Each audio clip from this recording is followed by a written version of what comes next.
Hey there, I'm Mel Abraham, the author of the #1 best-selling book, The Entrepreneur Solution, and the founder of Business Breakthrough Academy, where we teach you how to design a business and create a life of financial freedom and peace of mind. And welcome back to this episode of the Entrepreneur Solution Show. This one I'm really excited about because we're going to begin talking about one of the most critical elements of business, and that's your business model. And many times when someone says, well, what's your business model?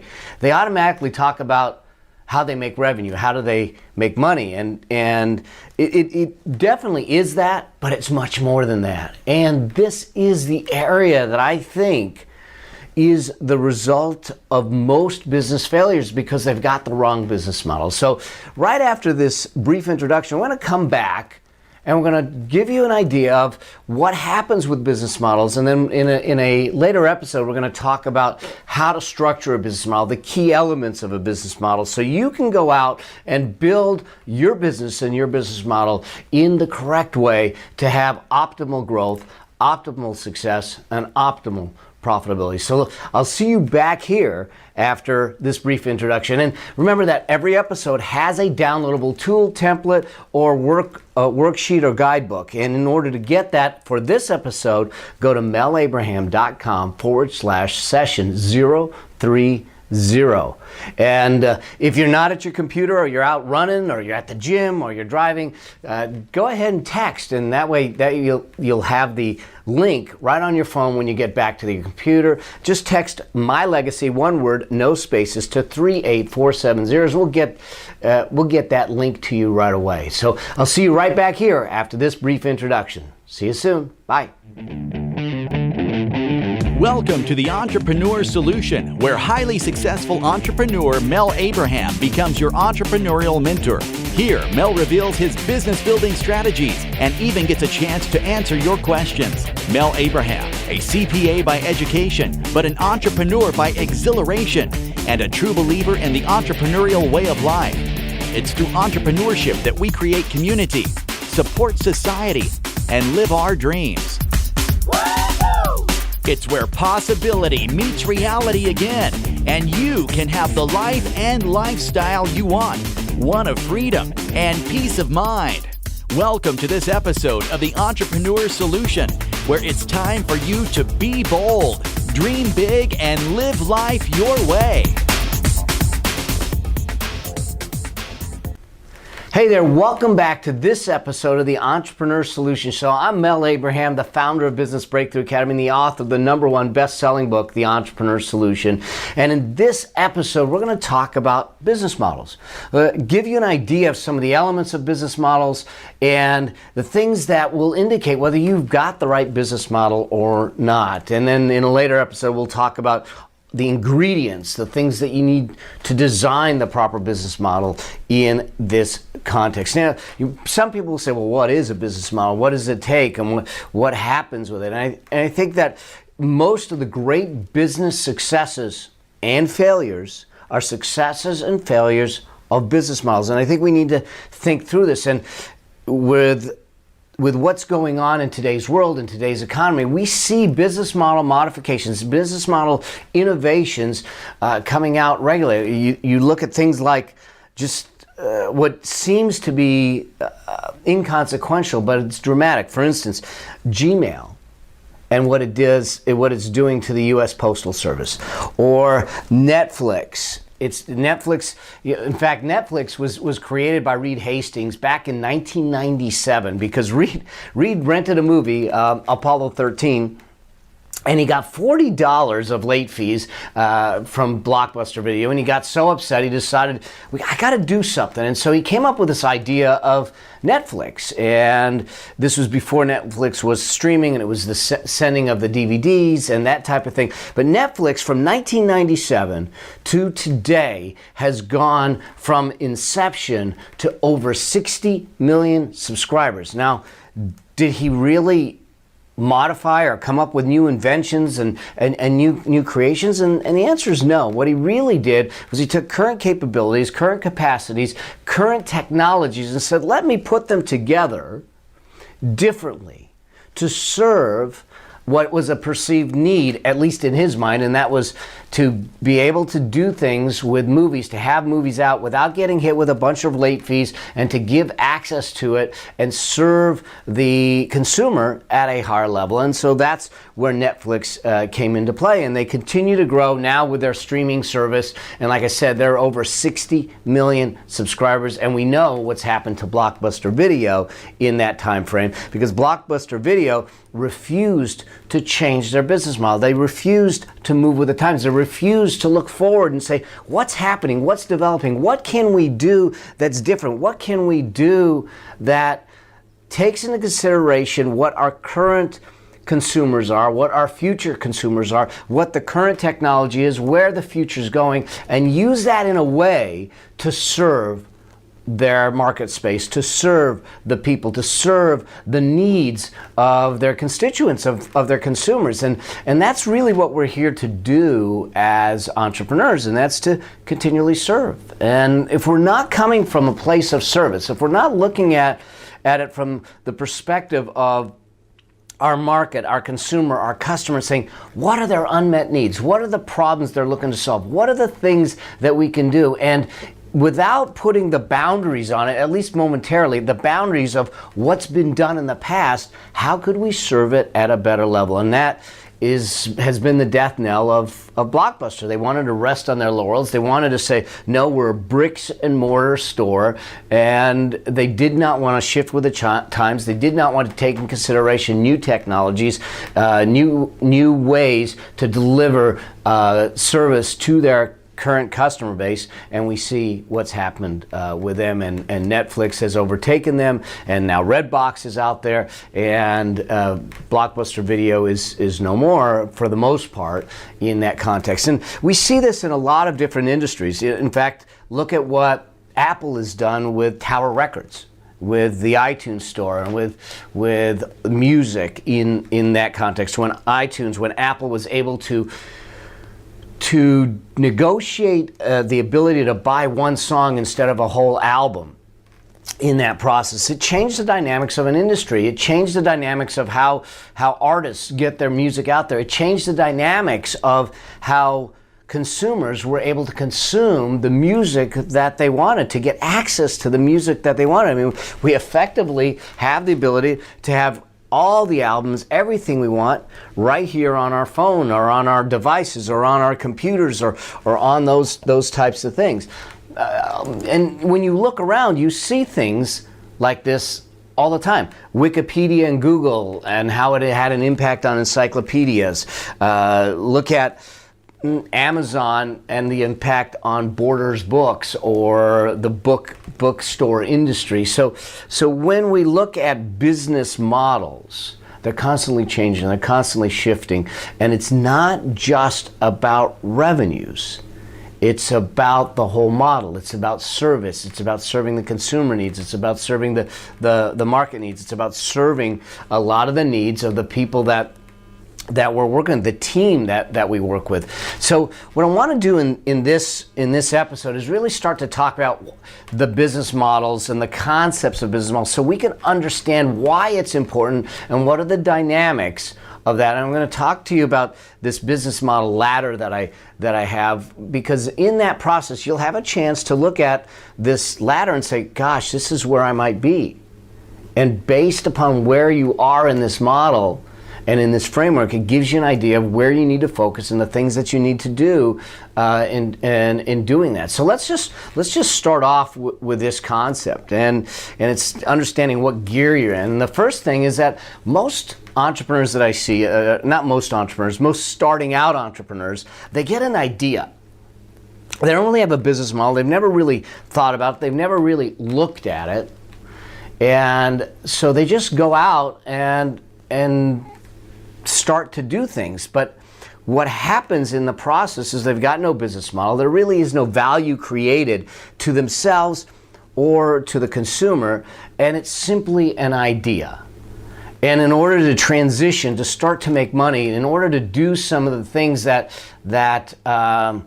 are necessary to become a viable business, the piece that we need to do is make a decision. We simply got to make a decision that we're going to be serious about it. And when we make a decision, we then start to look for ways to serve a community. And we create a model.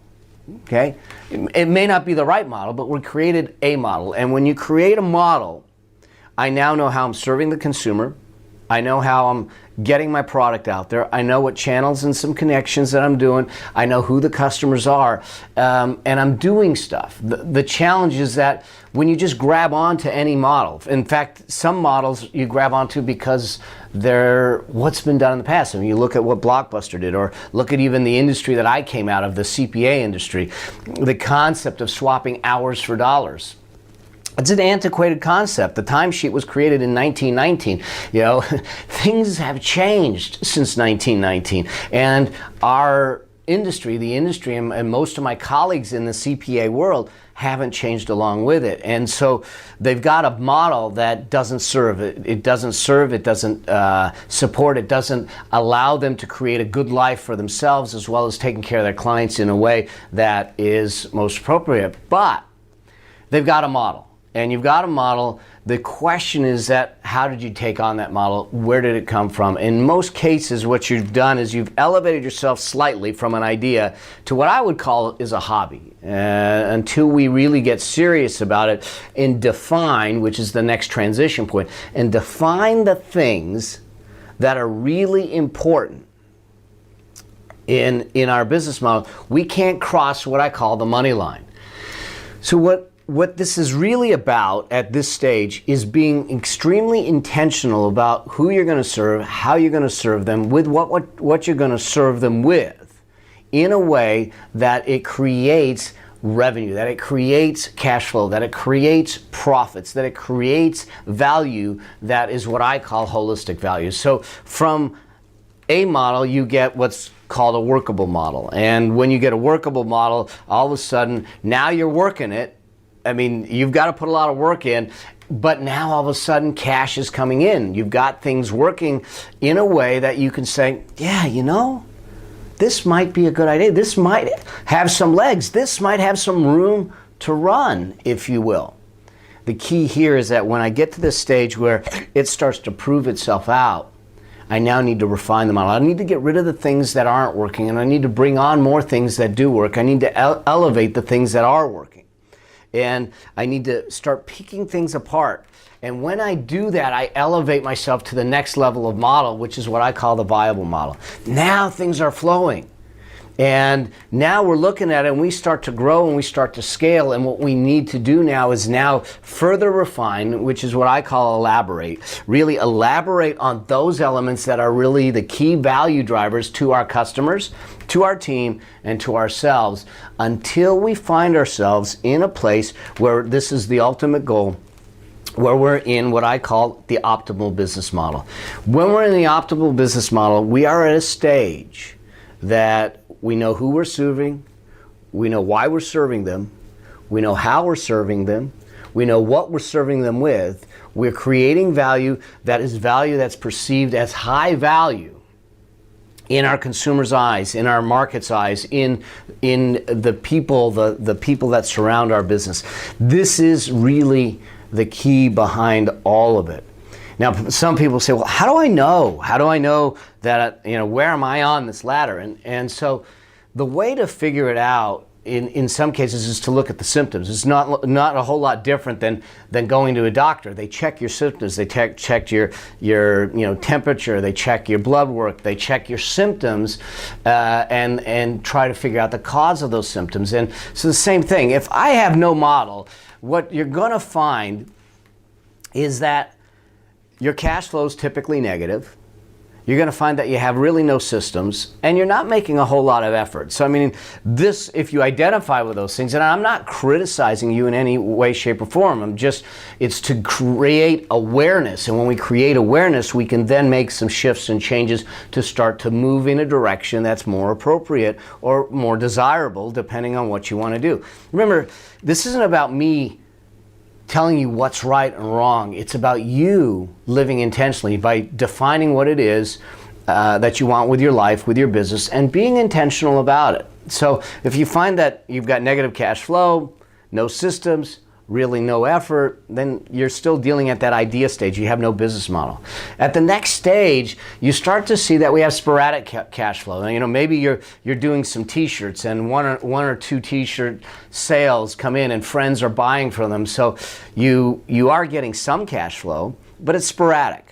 And from a system standpoint, it's really dysfunctional. Every time you got to do an order, you're on the phone, you're doing it, you've got no real systems in place. And the effort that you need to put in at that point is really frenetic. And so if you identify with those things, and maybe you're sitting down at this level of what I call a model, but not a workable, viable, or optimal model, which we need to cross the money line and move beyond that. Well, when we cross the money line and we get to that workable model, what starts to happen? We start to see that the business starts to have regular cash flow. We have regular systems, although many times those systems are inefficient. And we are working, we're now putting in a lot of hours and we're putting in a lot of work. We're putting in a lot of effort. So we may see, and I know a lot of entrepreneurs that are at that stage.